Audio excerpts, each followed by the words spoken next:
Okay, what are conservative and non-conservative forces? What are we talking about? How do we bring that into the mix of understanding forces and work and energy and these things that we've been talking about here as we move things around objects in both planes? What makes something conservative and non-conservative? Conservative forces. A force is conservative if the work it does on an object moving between 2 points is independent of the path that the object takes between the points. Okay, that's kind of a complex statement. Let's try to look at it again. A force is considered conservative if the work it does on an object moving between 2 points is independent of the path that the object takes between the points.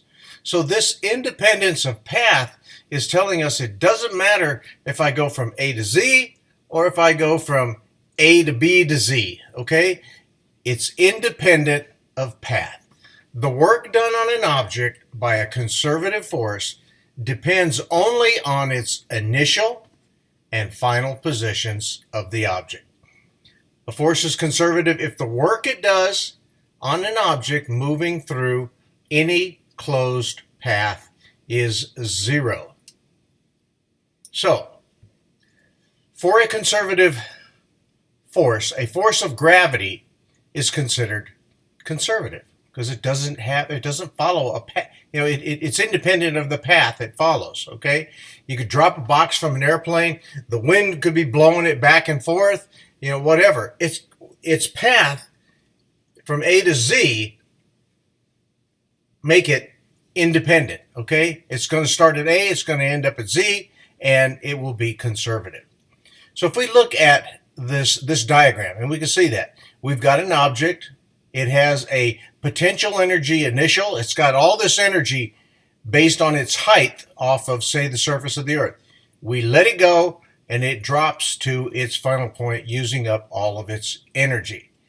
So it's moved through a path, and it's moved from A to Z, and it has done it independent of the path.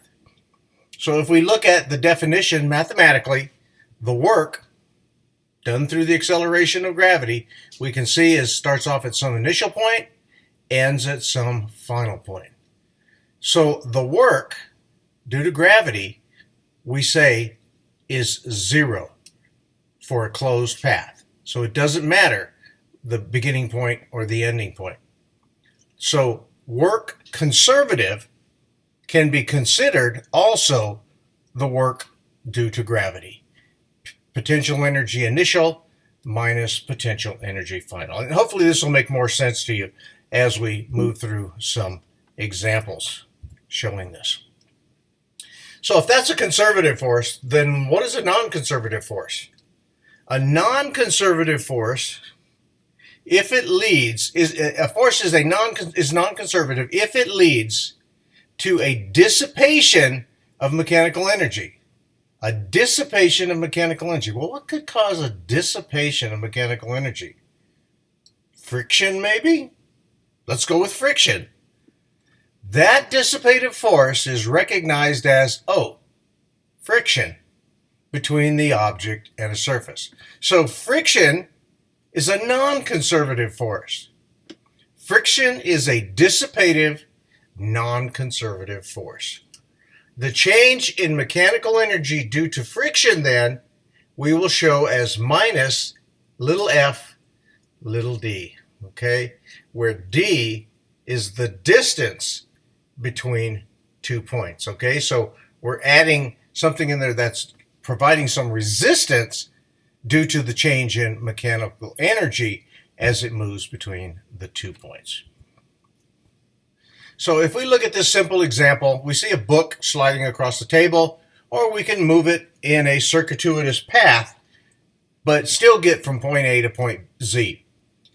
What is meant by conservation? A physical quantity is conserved when the value of the quantity remains the same. It still gets to point Z. Its final value is the same as its initial value. It may change from potential energy to kinetic energy, but the energy is never lost. So assuming that the only force doing work on a system is conservative, we can say the expression, the total work net, is equal to the work conservative and is equal to our initial potential energy definition, potential energy initial minus potential energy final. And since we also previously defined the work net for kinetic energy final minus kinetic energy initial, we can then substitute, since we said the net value is the same in both, we can say that all of the potential energy on one side equals all of the kinetic energy on the other side, because you may be changing what's going on in a problem, and we're going to see that. So if we rearrange the terms, gathering terms, let's gather all of our initial terms on the left side and all of the final terms on the right side, you can see that we're going to add the kinetic energy to the potential energy initial, and it will equal the kinetic energy final to the potential energy final.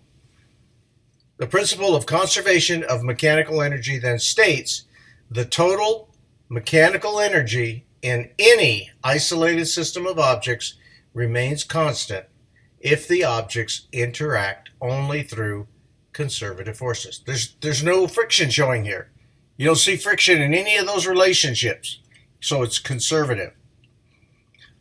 If the force of gravity is the only force doing the work on an object, then the total mechanical energy of the object remains constant. So we can take it one step farther. Let's decompose it into something a little easier to read based on what we've already developed.